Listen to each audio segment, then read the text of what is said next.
गजानन विजय ग्रंथ अध्याय 16 प्रारंभ। श्री गणेशाय नमः। जय जयाजी परशुधरा, हे जमदग्नीच्या कुमारा परशुरामा परमेश्वरा, आता उपेक्षा करू नको तू। सहस्र अर्जुनाते दंडून केले द्विजांचे संरक्षण, ब्राह्मणाचा अपमान सहन झाला नाही तुला। आता मात्र डोळे मिटिसी का रे देवा ब्राह्मणांविषयी, काय आहे लागली तुसी गाढ निद्रा एधवा। म्हणून डोळे मिटू नका, स्वस्थ ऐसे बसू नका, आणि बाणीचा प्रसंग देखा आहे हरी सांप्रत। तुझ्या वशिल्या वाचून अवघी कृत्ये आहे तशीन, आर्य संस्कृतीचे रक्षण होणे नाही तुझ्या विन। गजानन माया अघटित कोण जाणे तिजप्रत, महाराजांचा एक भक्त पुंडलिक नामे मुंडगावी। हा शेगावची करीवारी, समर्थांविषयी प्रेम भारी, हमेशा त्यांचे चिंतन करी एकाग्रशा मनाने। त्याच गावी भागाबाई एक ठाकरीण होती पाही, निष्ठा तिची एकाही ठिकाणासी बसत नसे। ती दांभिक होती फार, सदा दंभाचा बाजार, भरवून भोंदी नारी नर हाच धंदा तिचा। ती बोलली पुंडलिकाला तुझा जन्म वाया गेला, काकी तू नाही केला सद्गुरु तो आपणाते। गजाननाच्या वाऱ्या करीसी सद्गुरु त्याला मानिसी, परी त्याने सांगतुसी मंत्र काणिक तिला का। अरे विधी वाचून गुरु न होत कधी जाण, शेगावचा गजानन वेडा पिसा साच असे। तुझा ताप झाला बरा म्हणून तू मानिसी त्याला, या काकतालीय न्यायाला बळी पुंडलिका पडू नको। गिनगिन गणाते हे भजन पिशा परी आचरण, कोणाचेही खाई जाण ऐसा मुळी भ्रष्ट तो। म्हणून तुला सांगते चाल अंजन गावाते, केजाजीच्या शिष्याते आपण दोघे गुरु करू। उद्या त्यांचे कीर्तन अंजन गावी असे जाण, ते एका वयाकारण उठून जाऊ प्रातकाळी। गुरु असावा महाज्ञानी चातुर्यशास्त्र चिंतामणी, गुरु असावा परमगुणी भक्ती पंथाते दाविता। यातील लक्षण एकही गजाननाच्या नसे ठाई, म्हणून वेळ न करी काही चाल अंजन गावाते। तो भोकरे पुंडलिक होता मनाचा भाविक, भागीच्या भाषणे देख चित्त त्याचे घोटाळले। त्याने ऐसा विचार केला उदयिक अंजन गावाला, जाऊ कीर्तन एकण्याला पुढचा विचार पुढे करू। ऐसा विचार करून भागीसी बोलला जाण, अंजन गावा लागून चाल येतो तुझ्या सवे। दोघांचा विचार झाला, पुंडलिक रात्री स्वस्थ निजला। तो 3 प्रहर रात्रीला काय घडले ते एका, पुंडलिकाच्या समोर एक पुरुष दिगंबर उभा राहिला साचार, थेट समर्थांच्या परी। पुरुष म्हणे रे पुंडलिका अंजन गावासी जातोस का, गुरु करा याते मी का त्या भागीच्या सल्ल्याने। जातोस तरी जावे त्वरित त्याचे नाव काशीनाथ, तेथे जाता फिटेल भ्रांत तुझी वेड्या निश्चये। कानात काही बोलला म्हणून का तो गुरु झाला, लोक कान गोष्टीला किती तरी करतात। मग ते एकमेकांचे काय गुरु होती साचे, नादी दंभाचाराचे त्वा पुंडलिका पडू नये। तू इकडे करी कान मंत्र देतो तुझ कारण, गणगण ऐसे बोलून महाराज स्तब्ध झाले। आणखी काय आहे तुझी आस, ती मी आज पुरविण खास। ऐसे एकता पुंडलिकास आनंद अति झाला, पाहू लागला निरखून स्वप्नी त्या पुरुषा लागून। तो पाहिले गजानन शेगावचे स्वामी पहा, पुंडलिक म्हणे गुरु राया पादुका द्या ह्या मला सदया। नित्य पूजा करावया याविण आणखी आस नसे, बरे उद्या 2 प्रहर दिवस येता साचार। पादुकांची पूजा कर ह्या मी दिधल्या घेई तुला, पादुका त्या घ्यावयाला स्वप्नी पुंडलिक उठून बसला। तोच आली तयाला साक्षात जागृती श्रोते हो, जागा होऊन सभोवार पाहू लागला साचार। तो कोणीच दिसेना अखेर नाही पत्ता पादुकांचा, उलगडा काही होईना संशय मणीचा जाईना। म्हणे स्वामींच्या भाषणा बाट न लागला आजवरी, स्वप्नी येऊन दर्शन त्यांनी दिले मज कारण। कशी भागी ठाकरीनं तेही स्वप्नी कथन केले, तैसेच उद्या 2 प्रहरी पादुकांची पूजा करी। ऐसे बोलले साक्षात्कारी त्याचा समजू काय अर्थ, किंवा नव्या पादुका करून म्या करावे पूजन। ऐसे त्यांचे आहे मन हे काही कळेना, मी पदींच्या मागितल्या पादुका त्या होत्या भल्या, त्याच त्यांनी मसी दिल्या मग नव्या घेऊ कशास।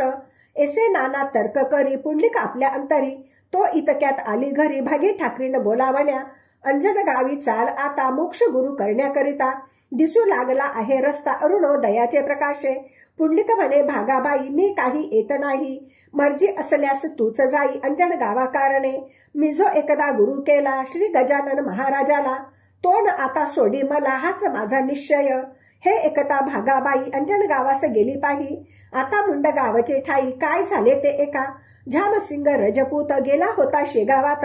दर्शन स्वामींचे घेण्याप्रत 2 दिवस याच्या आधी। तो जेव्हा मुंड गावाला येण्या परत निघाला, तै बाळा भाऊला ऐसे बोलले महाराज, या पादुका पुंडलिकासी द्याया देई याच्यापासी, समर्थ आज्ञा होता येशी तैसेच केले बाळाने, करी घेऊन पादुका झामसिंगास बोलला देखा, भुकरे जोका पुंडलिका तुमच्या गावीचा असे हो, त्यास द्याह्या नेऊन करावयासी पूजन, ते झामसिंगे एकूण पादुका घेता जाहाला, झामसिंग आला मुंड गावात, तो पुंडलिक भेटला वेशीत, पुसू लागला त्या प्रत कुशल वृत्त समर्थांचे, प्रसाद मला द्यावयासी काही दिला का तुम्हापासी, हे एकता झामसिंगासी महदाश्चर्य वाटले, सवे घेऊन पुंडलिकाला झामसिंग घेऊन घरी गेला, खोदून विचारू लागला तू ऐसे का विचारले, पुंडलिकाने स्वप्नाची गोष्ट त्याला कथिली साची, ती एकता झामसिंगाची भ्रांती नष्ट झाली हो, लगेच पादुका काढिल्या पुंडलिकाच्या हाती दिल्या, त्याच अजून आहेत भल्या मुंड गावात त्याच्या घरी, 2 प्रहरी पूजन पुंडलिकाने केले जाण, मनोभावे करून त्या प्रसादी पादुकांचे, पहा श्रोते खरे संत सांभाळीती आपले भक्त, आड मार्गाने किंचित जाऊन देती तयाला, निज भक्ताचे मनोरथ समर्थ कैसे पुरवितात, ते येईल ध्यानात या कथे ते एकता, एक वाजसनीय ब्राह्मण कवर राजा राम म्हणून,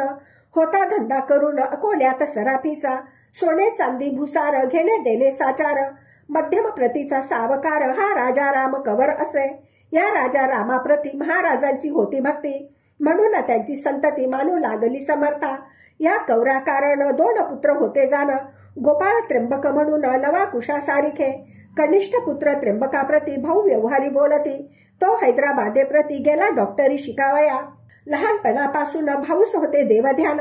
म्हणजे त्र्यंबका लागून हे येथे विसरू नका, काही संकट पडल्यावरी तो समर्थांचा आठव करी, राहून त्या भागा नगरी मुसा नदीच्या काठाला, एवंच भाऊ भक्तिमान होता लहानपणापासून, त्याचे दैवत गजानन स्वामी शेगाव ग्रामीचे, तो सुटी माझी आला घरी इच्छा उपजली अंतरी, जाऊन या शेगाव नगरी जेऊ घालावे महाराजा, पदार्थ त्यांच्या आवडीचे करून या सर्वसाचे, परी हे कैसे व्हावयाचे हाच विचार पडला की, भाऊ म्हणे गुरुनाथा काय तरी करू आता, मरून गेली माझी माता लहानपणीच दयाळा, घरी माझे नाही कोणी एक बंधूची कामिनी, जिचे नाव आहे नानी स्वभाव तापटतीयेचा, माझ्या आहे ऐसे मनी आपण करावी मेजवानी, आपल्या आवडीचे करोनी पदार्थ सारे गुरुराया, भाकरी ती ज्वारीची कांदा भाजी आंबाड्याची, ऊन पिठले हिरवी मिरची ऐसे तयार करावे, हे पदार्थ करण्याला सांगू कसा मी भावजईला, हट्ट एक करण्याला माता तेच स्थान असे, ऐसा विचार करीत भाऊ राहिला निवांत, तो काही कामानिमित्त नानी आली ते ठाया, नानी दिराला बोलली चिंता कशाची लागली, मुखश्रीती म्लान झाली तुमची कशाने ए वेळा, भाऊ वदे दिनवाणी काय सांगू तुला वैनी, माझे जे का आले मनी विचारते ए वेळा, पूर्ण सत्ते वाचून मनोरथना होती पूर्ण,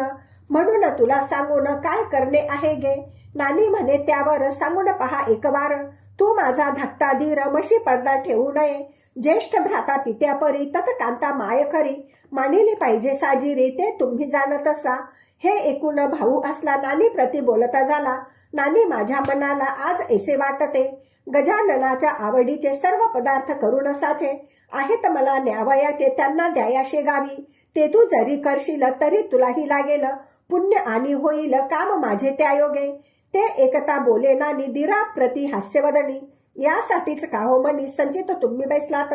सांगा आहे काय करणे मजला स्पष्ट शब्दाने, काही ना आपल्या गेही उणे कृपेने गजाननाच्या, मग भाऊने सर्व काही निवेदन केले तिला पाही, तीही लागली लवलाही आनंदाने स्वयंपाका, भाजी चून भाकर हिरव्या मिरच्या ओंजळभर, ठेविल्या आणून समोर आपुल्या त्या दिराच्या, भाकरी 3 कांदे 3 हरभऱ्याचे चून जाण, लोणी ठेविले माखून प्रत्येक त्या भाकरीला, नानी म्हणाली दिराला जा आता शेगावाला, वेळ थोडका राहिला आहे पहा गाडीस,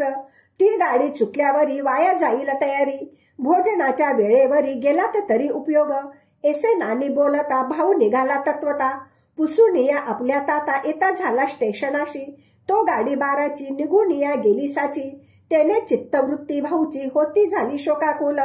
अति हिरमोड त्याचा झाला पाणी आले लोचनाला, म्हणे महाराज का हो केला अवीर माझा एकाली, मी मुळीच ही नदीन कोठून घडावे मला पुण्य, आम्हा कावळ्या कारण लाभ केवी माणसाचा, अक्षम्य ऐसी कोणती चूक झाली माझ्या हाती, म्हणून माझी गुरुमूर्ती गाडी चुकली ए वेळा, हाय हाय रे दुर्दैवा, त्वा माझा साधिला दावा, माझ्या करी गुरु सेवा घडू न दिली आज तू, ही माझी शिदोरी एशीच आज राहिली जरी, नाही करणार भोजन तरी सत्य सत्य त्रिवाचा, गुरु राया कृपाराशी नका उपेक्षू लेकरासी,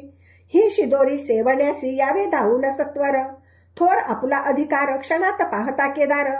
मग या येथवर काहो अनुमान करी तसा, मीन आज्ञा तुम्हा करीतो प्रेमाने हाका मारितो, म्हणून या हान होतो अपमान तुमचा यत्किंचित, 3 घंटे अजून अवकाश गाडी कारण, तो वरी आपले भोजन होईल ऐसे वाटते,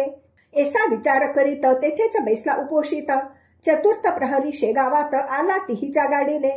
कवर गेला दर्शनात तई तो योगी राणा, न करिता भोजना बसला होता आसनी, नैवेद्याची अतोनात ताटे होती मठात, पक्वानांनी परिलुप्त ती वर्णावी कोठवरी, कोणाच्या जिलब्या घेवर कोणाचा तो मोतीचूर,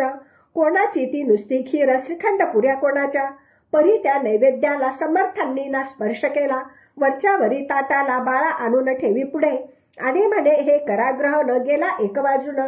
आपले न झाल्या जेवण प्रसाद भक्ता मिळतो कसा, त्याची ते वाट पाहती करण्या आपणा विनंती, त्यांची नसे होत छाती म्हणून मी बोललो, तै महाराज म्हणती थांब जरा, आग्रह नको करू सकरा, भोजन आज 4 प्रहरा माझे होणार आहे रे, मर्जी असल्यास थांबावे ना तरी खुशाल जेवावे, नैवेद्य घेऊन घरा जावे परवा नाही त्याची मला, ऐसा प्रकार तेथे झाला तो इतक्यात भाऊ आला, समर्थ पाहता आनंदला भाऊ आपल्या मानसी,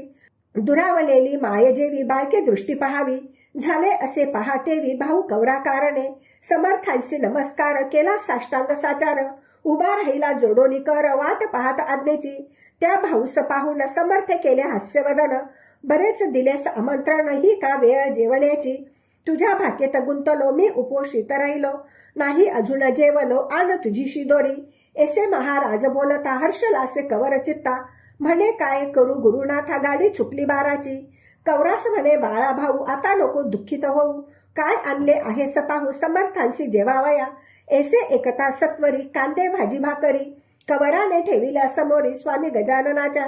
त्यातील भाकरी 2 समर्थ केल्या भक्षण, एकीचा तो प्रसाद म्हणून अवघ्या भक्ता वाटिली, तो प्रकार पाहता आश्चर्य झाले समजता, कळली स्वामींची योग्यता खरेच भक्तवत्सल ते, जेवी हस्तिनापुरात भगवंताने ठेविला हात, सोडून पक्वांना प्रत द्विदुराच्या हुलग्यावरी, तैसेच येथे आज झाले आमचे पक्वान्न नाही रुचले, भाकरीवरी गुंतले चित्त कौराच्या स्वामींचे, भाऊंनीही घेतला समर्थ प्रसाद शेगावला, सद्भाव जेथे उदेला तेथे ऐसेच होणार, समर्थ बोलले कवरासी जा आता अकोल्यासी, 5 होशील पुढच्या वर्षी तू डॉक्टरी परीक्षेत, भाऊ म्हणे गुरुराया आपली असू द्यावी दया, याविन दुसरे मागावया मी न आलो एठाई, आपले हे दिव्य चरण हेच माझे मानधन, सर्वदा घडो चिंतन आपल्या दिव्य मूर्तीचे, ऐसे बोलून अकोल्याला भाऊ कवर निघून गेला, समर्थ आपल्या भक्ताला नुपेक्षिती कधीही, शेगावीचा राहणार तुकाराम शेगोकार, एक होता भाविक नर कृषी कर्म करीत असे, घरची गरिबी होती खरी काम करोनी शेतांतरी, अस्तमानाचे अवसरी दर्शना यावे मठात, चिलीम घ्यावी भरून घ्यावे पदांचे दर्शन, काही वेळ बसून जावे पुन्हा शेताते, ऐसा नित्य क्रमतयाचा बहुत दिवस चालला साचा, घाला विचित्र दैवाचा तो न कोणा सोडित असे, जे जे असेल दैवात तेथे श्रोते घडून येत, एके दिनी शेतात असता तुकाराम आपुल्या, तो एक आला शिकारी बंदूक ज्याच्या खांद्यावरी, नेम धरून ससे मारी छर्रे घालून बंदुकीत, ती प्रभातीची होती वेळा सूर्य नुकता उदयाला, तुकाराम होता बसला आपुल्या शेती शेकत, तो त्याच्या मागे कुपाटीला एक होता बसलेला, ससा शुभ्र तोची पडला शिकाऱ्याच्या दृष्टीसी, त्याची शिकार करण्याभली शिकाऱ्याने आपुली नेम धरून झाडीली खांद्यावरील बंदूक, त्या योगे ससा मेला एक छर्रा लागला, त्या तुकाराम माळ्याला काना मागे औचित, छर्रा मोठा जोरदार मस्तकी शिरला अखेर, थकले अवघे डॉक्टर प्रयोग करून त्याचेवरी, काही केल्या निघेना छर्रा तो डॉक्टरांना, होऊ लागल्या यातना तुकारामासी अतिशय, मस्तक दुखे अहोरात्र निद्रा न लागे किंचित, नवस सायास केले बहुत परी गुण येईना, एशाही अवस्थेत यावे त्याने मठात, तो समर्थांचा एक भक्त ऐसे बोलला तयाला, डॉक्टर वैद्य सोडा आता साधूची या सेवे परता, नाही उपाय कोणता उत्तम या जगामध्ये, कृपा त्यांची झाल्यास चुकेला हा तुझा त्रास, झाडी तजा आसपास या मठाच्या नित्य तू, तेव्हा सेवाही घडेल पुण्य तेही लादेल, कृपा झाल्या होशील त्रासापासून मोकळा, मात्र आपल्या पित्यापरी दांभिकतेने हेन करी, शुद्ध भाव अंतरी सर्व काळ धरावा, ते तुकारामासी मानवले, झाडणे त्याने सुरू केले, अवघ्या मठास ठेविले स्वच्छ त्याने अर्षापरी, एसी 14 वर्ष झाली तुकारामाची सेवा भली, तही गोष्ट घडून आली एशा रीती श्रोते हो, झाडता झाडता कानातून छर्रा पडला गळून, जैसी काती भोकरातून दाबिता सुटे आठोळी, तैसे साच येथे झाले छर्रा पडता थांबले, दुखावयाचे मस्तक भले एसा प्रभाव सेवेचा, ही सेवा झाडण्याची अखेरपर्यंत केली साची, प्रचिती विन कवनाची परमार्थीन निष्ठा बसे, ती एकता बसल्यावर मग मात्र होते स्थिर, संत सेवा महाथोर हे भाविक जाणती, स्वस्ती श्रीदास गणू विरचित हा श्री गजानन विजय नामे ग्रंथ, तारक हो भाविका प्रत भव सिंधू माझारी, शुभम भवतु श्री हरिहरार्पणमस्तु, इति श्री गजानन विजय ग्रंथस्य षोडशोऽध्यायः समाप्त।